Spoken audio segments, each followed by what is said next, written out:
Hey everyone, welcome back to the channel.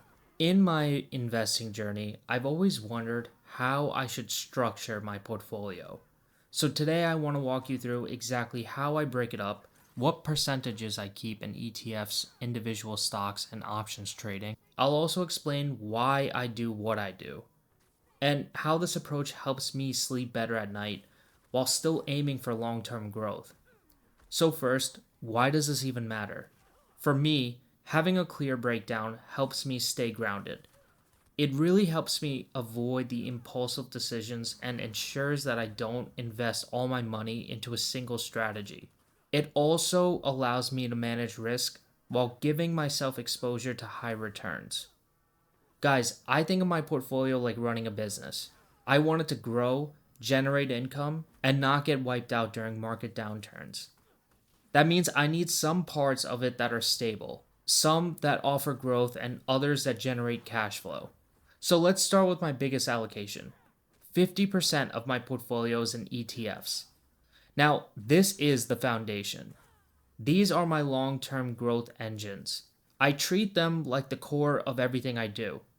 I focus mostly on low cost index ETFs like VOO, QQQ, VIT, and my personal favorite VGT. These track the S&P, Nasdaq, and total market. They're diversified, reliable, and I don't need to track them every single day. This portion grows with the overall market, and I rarely touch it. I let it compound, reinvest dividends, and just keep adding to it when I see a major correction. In fact, when I get extra income, whether it's from a bonus, tax refund, or options profit, a lot of that ends up going right back into those ETFs. They're my safety net. I rarely have cash on me because I don't like to time the market. So, money that's ever needed in the future, I just put in VOO because it's less volatile. If the market were to crash, I can sell it and take advantage of other opportunities since it's typically not as volatile as other stocks. So, even if I take a loss, it would be little compared to a volatile stock.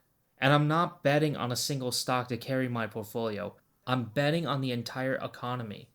Next is the 30% in long term individual stocks, or LEAPs, long dated call options on companies I believe in. This is where I take more concentrated positions.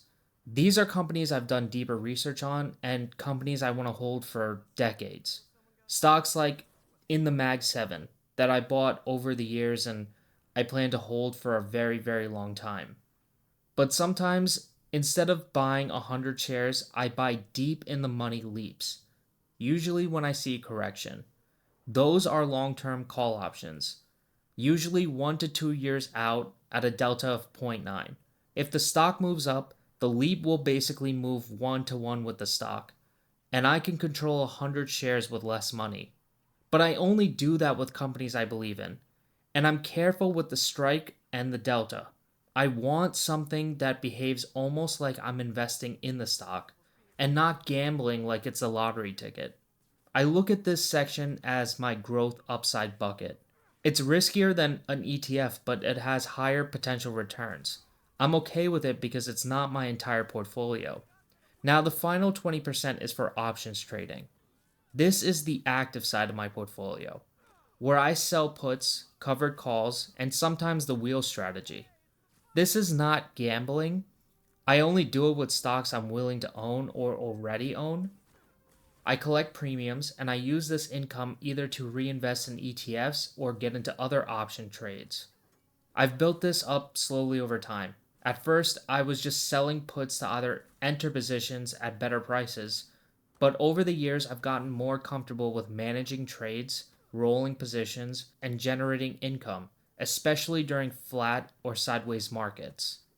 I view options like my side income within the portfolio. It's cash flow. And if I can make a few thousand per month consistently, that gives me freedom without ever having to sell shares. It's not without risk. That's why I cap it at 20% of the portfolio. It forces me to stay disciplined and not let trading take over my long term plan. Now, how do I keep this all balanced? So I don't really rebalance consistently. maybe once or twice a year, or when something really gets out of proportion. For example, if my options trading starts doing very well and grows to 30% of the portfolio, eventually I'll move some of those profits into ETFs.